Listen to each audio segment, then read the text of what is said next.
Yeah, good morning, everyone. Hi, Kenny. How are you? Hi, Praful. I am doing good. So, what are we up to today? Yeah, today we'll continue our yesterday's session. Like we have picked one module, Lodas, which keeps lots of utility functions. And yesterday we seen one for array for each, I think. And today we'll see about array every. I think this every function is available in ES6. We'll try to see how Lodas library is implemented. By doing this exercise, we'll learn how the good programmer write their own code properly to implement this very low-level function, so that they already think about performance aspect and writing better code, so we can learn something from them. Yeah. Yeah, about the call is array every function, which will take two arguments. One is this actual array, and second a function. So this array can be anything. It can be array of number, array of strings, and this function is a callback function. In the function, we usually, the function which should return true or false. So we can specify some condition which each element will be going and executed by this method. Like whether if this condition is true, then if every element inside this array met this predicate condition, then this particular enter function will return true. If one element of this doesn't meet the condition properly, then it will return false. So we are going through each element one by one in the array, and we are doing some condition check based on that predicate function. And whenever that is returning false, we will stop the checking and return a false. But if it is continuing to return true till the end, then we will be returning a true, right? Yeah, exactly. For every means every element should meet the condition. Got it. And I think there is a other method available. There is sum, array sum, means at least if one of the element is met that condition, then the result will be true. Got it. The inverse of every, right? Yes. So this comes very handy if you try to do some kind of programming, if you want to compare all the elements met some condition or not. So you do kind of validation and doing the data sanitization. This would be helpful in that purpose. Yeah, before we dive into the code, let's try to run this program.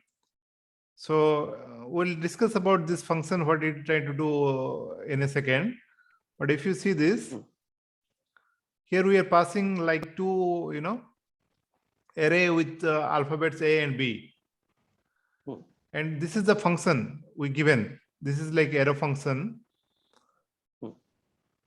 We can write a normal function as well in the callback, but arrow syntax is a bit easy and quick here.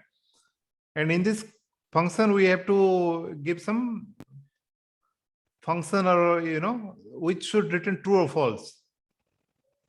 Yeah. In this particular example, we're just comparing the length. If the length equal to 1, then this will return true.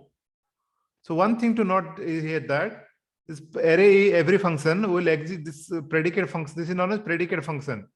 This is a common terminology of known as predicate function. It can be used in a short comparator and any comparison function. This predicate is being used widely in a any programming paradigm or literature. Like it's a mathematical term. Yes, yes, exactly. So this length equal to 1. For example, our first element A, the length is 1. That's true. For second element B, the length is 1 is true. So both the element match. So the result will be true. So if you can see, this result is actually true here. But if you try to change it to BB, then A will meet this condition as length is 1, but BB doesn't meet that condition as length is 2. So this condition is failed for the second element. Got it. Got it. That's why this result will be, false. So here for each of the string in the array, we are calling the string dot length function. And it's not an array dot length, right? Because each element is a string, right?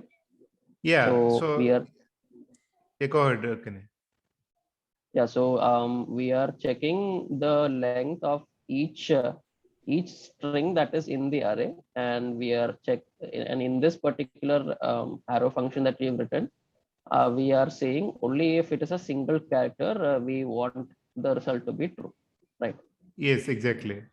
Yeah, that is one very important point you have raised. Like we may think that this function will pass as an array, but this is not an array. This is an individual element and it will run multiple times. So initially when I tried to learn about for each, map and all this, I got confused. I thought that the entire array will be passed over and we'll try to run the program for the entire array. But that is not the case. So, yeah, for individual element. Now let's, I think we understand clearly about array every. Now let's see how it is implemented. So initially the index is initialized to -1. -1 is not found, or because the array will start from 0, 1, 2, 3, and so on. So -1 is doesn't not a valid index. And it did the length. If array equal to, see, it is equal to, that means it is not strict equality. Undefined. That means it will compile undefined as well. Yeah. So if it is undefined, if it is null, then this array length would be 0. Yeah. Or else array dot length will be saved here in length. This is not a tertiary operator. Yeah.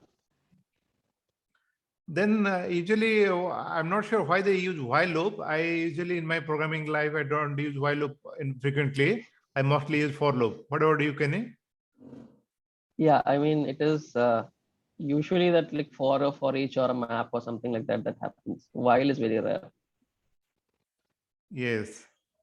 But anyway, we using while loop also, we can achieve the similar thing. So here it is doing plus index, means -1 they incremented to index to 0. And they compare it with the length. If for example, our length of the array is 2. So 0 less than 2. Yeah. That means this function will be executed. Yes. And next occurrence, it will be increment to 1. 1 less than 2, still this will be executed. That means that while condition, whatever the code block we have written, will be executed 2 times. And after that, if it becomes 2, then this loop won't be executed, then it will return true. And we have to keep an eye on that this true return false should not happen. If return false happen for a one time also, then it will terminate its flow. Because we are doing return, let's say first occurrence, if you give a equal to the, let's say here we given the condition a, this false will happen in the first occurrence. First element. Yeah. Yeah. So what is trying to do? Predicate means this function. Yeah. So in the predicate means this particular function. So it is passing this item array with that index symbol. Then the index array. We are not passing this value here because we don't care about the index and array. But if you're trying to do any manipulation, you can give this index here and array as well. And you can access these values and you can do some more complicated, coding. So in this case, we just want the actual value to compare. So we are just ignoring, previously we were ignoring the other two values. Yes, yes. So these three are, this predicate is this function, and these is three argument, like item, index, and array. And you see, this is if it true, we are using the negation symbol. Means if this condition is not true, then return false. Yeah. Sometimes it is a bit confusing to use this not symbol, but it is very frequently used. If you want to use the negation of this condition, then you can use this not symbol. So the thought process is that when whoever is using that array every, they will be giving a function that, that is the positive condition, right? That they want to check for. Yes, yes. So this, in this array, every function, they are saying, okay, if that positive condition is not matching, then we have to return it as false. That is why we have the not, right? Yep, exactly. Hmm. And if you try to print here which condition is failing, console.log, we can print this array index.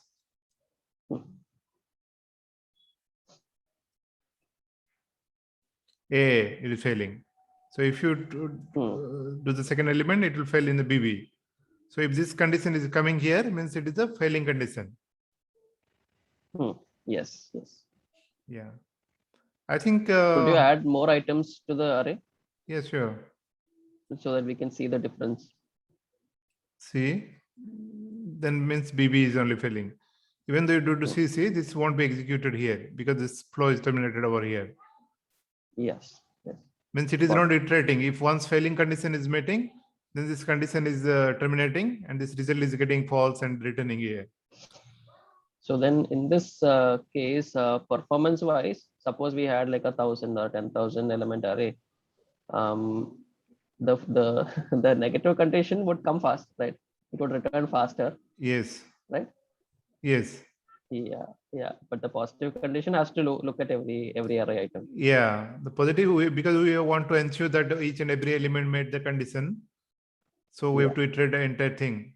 There is no other way, But I think. At least in the negative case, we can skip what is not necessary, because even if one of them is negative, then we can skip it, right? Yes. So that is good. It is like fail fast, I think. There is a concept known as fail fast. If otherwise it will loop everything, then if you check here, like it is anything is true or false. So this pattern is very useful. I fail fast. Otherwise, what we will do, we can create one variable and loop everything, and if you can check that, that would be more tedious. There is no need in this example. And I think that is okay for like, maybe 10 element array and all, but when you're writing a library like Lodash, you're not expecting 10 elements, right? Yes.